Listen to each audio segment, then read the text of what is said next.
आर्यन को उसके दोस्तों के साथ अरेस्ट किया गया और आज आर्यन अपने दोस्तों के साथ पुलिस कस्टडी में है। ये सब होने के बाद एनसीबी के एक बड़े ऑफिसर ने ऑन कैमरा बयान दिया और उन्होंने कहा कि हमारे 22 ऑफिसर्स ने टिकट बुक किया था और वो मेहमान बनकर उस जहाज पर गए थे। और जैसे कि एनसीबी ने खुद कहा कि एक टिकट की प्राइस 80,000 से 1 लाख रुपए तक थी। तो यानी 22 टिकट्स बुक किए गए थे जिनके ऊपर तकरीबन 20 लाख रुपए खर्च किए गए थे। यानी आर्यन खान इतना इंपॉर्टेंट था एनसीबी के लिए कि एनसीबी ने टैक्स पेयर्स के तकरीबन 20 लाख रुपए खर्च किए टिकट खरीदने के लिए। अब ये समझने की कोशिश करते हैं कि अदालत में क्या हुआ। अदालत में एनसीबी के बड़े ऑफिसर समीर साहब ने कटघरे में खड़े होकर यह बताया कि किसके पास से कितना ड्रग्स बरामद हुआ और उनके मुताबिक आर्यन खान के दोस्तों के पास से 5 ग्राम, 6 ग्राम, 7 ग्राम ड्रग्स बरामद हुआ। खैर मुझे ड्रग्स का पर्सनली तो कोई एक्सपीरियंस नहीं है, बट जहां तक मैं समझता हूं कि 5 ग्राम, 6 ग्राम, 7 ग्राम बहुत थोड़ा सा होता है, शायद पर्सनल यूज के लिए होता है। और मेरे ख्याल में पर्सनल यूज के लिए अगर किसी के पास ड्रग्स मिलता है तो यह बेलेबल ऑफेंस है। लेकिन यहां बहुत ज्यादा इंपॉर्टेंट बात यह है कि समीर साहब ने खुद कहा कि आर्यन के पास से कोई ड्रग्स बरामद नहीं हुआ और जो आर्यन की मेडिकल रिपोर्ट है उसमें भी यह साबित हो गया है कि आर्यन ने ड्रग्स यूज नहीं किया था। तो जब एनसीबी खुद कहती है कि आर्यन के पास से कोई ड्रग्स बरामद ही नहीं हुआ और ना ही उसने ड्रग्स यूज किया था, तो फिर आर्यन को अरेस्ट क्यों किया गया? सिर्फ इसलिए कि उसके दोस्तों के पास से ड्रग्स बरामद हुई? मेरे ख्याल में इस ऑफेंस के तहत तो किसी को गिरफ्तार नहीं किया जा सकता कि उसके किसी दोस्त के पास से कुछ मिला है या उसके किसी दोस्त ने कुछ गलत किया है। लेकिन एनसीबी का कहना है कि जो आर्यन का फोन जब्त किया गया है उसमें कुछ ऐसी चैट है जिसमें कोड वर्ड में ड्रग्स की बात हो रही है।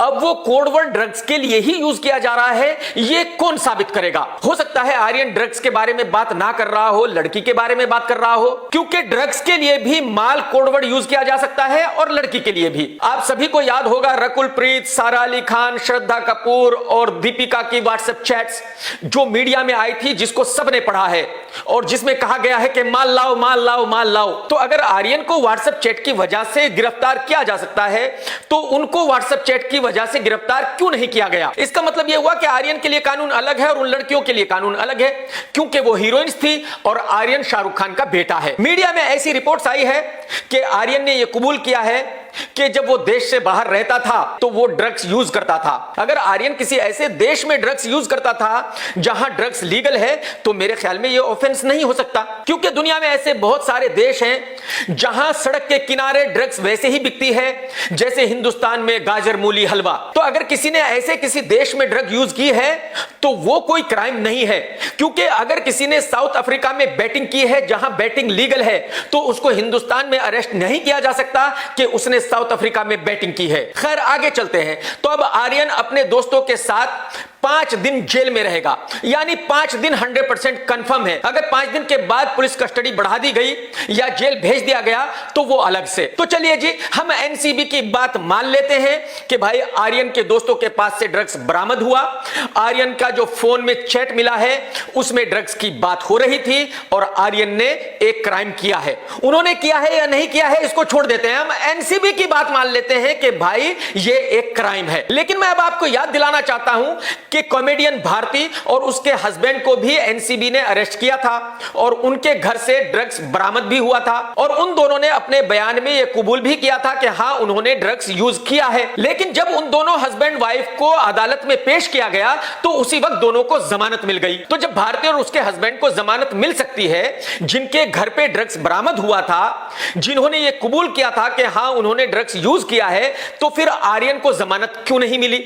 जिसके पास से ना ड्रग्स बरामद हुआ, ना उसकी मेडिकल रिपोर्ट में ऐसा आया कि उसने ड्रग्स यूज किया है। तो यहां फिर यह साबित हो गया है कि भारतीय और उसके हस्बैंड के लिए कानून अलग है और शाहरुख खान के बेटे आर्यन के लिए कानून अलग है, क्योंकि भारतीय एक छोटी कॉमेडियन है और आर्यन शाहरुख खान का बेटा है। अब इसके आगे चलते हैं। एनसीबी के एक बड़े ऑफिसर ने ऑन कैमरा यह बयान दिया कि 22 ऑफिसर उस जहाज पर एंटर हुए थे, वो मेहमानों में घुल मिल गए थे और मेहमानों को यह पता ही नहीं था कि ये एनसीबी ऑफिसर्स हैं। और जब जहाज निकलने ही वाला था उसी वक्त एनसीबी के ऑफिसर्स ने छापा मार दिया था और तकरीबन 1000 आदमी थे, उन सब की तलाशी ली और उन 1000 लोगों में से इन 8 लोगों को हिरासत में लिया गया। अब मेरा सवाल यह है कि भाई ऑफिसर सिर्फ 22 थे और तकरीबन 1000 मेहमान थे, तो अगर सबकी तलाशी ली गई थी, सबसे पूछताछ की गई थी, तो मेरे ख्याल में कम से कम 30-40 घंटे लगते थे।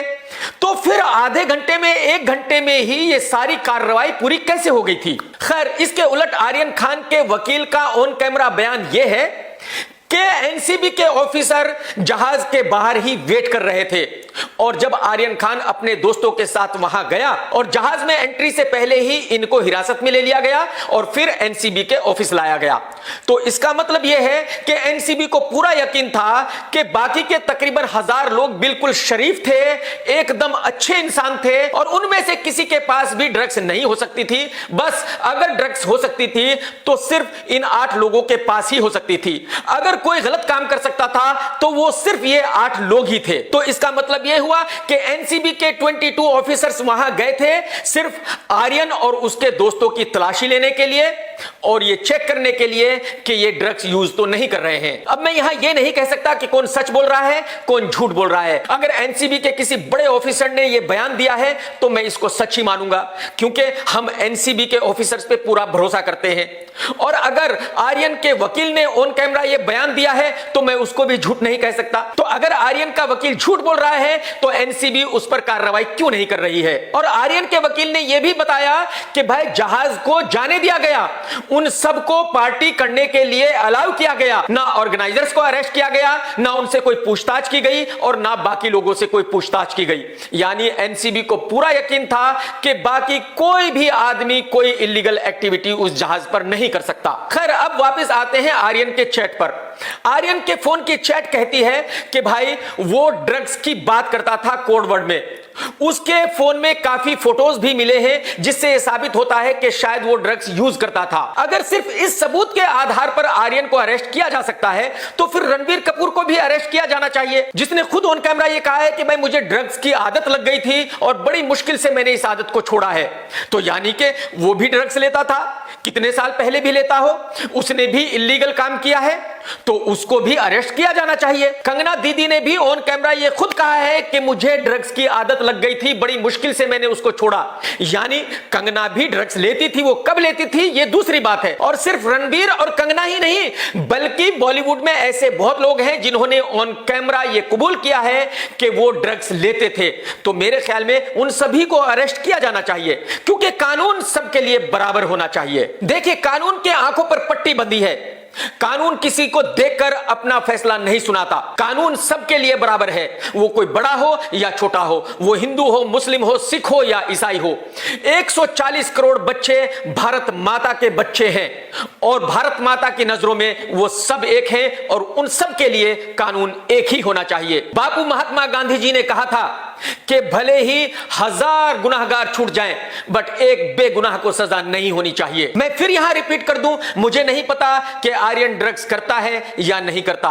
ये या तो खुदा जानता है, या आर्यन जानता है, या एनसीबी जानती है, या अदालत जानती है। मैं तो जो भी कह रहा हूं सिर्फ उन तथ्यों के आधार पर कह रहा हूं जो अब तक पब्लिक डोमेन में आए हैं। आप भी सोचने समझने की कोशिश कीजिए कि आर्यन खान वाकई ही गुनाहगार है, वो वाकई ही ड्रग्स करता है इसलिए उसको अरेस्ट किया गया है, या सिर्फ पब्लिसिटी के लिए अरेस्ट किया गया है। टेक केयर दोस्तों।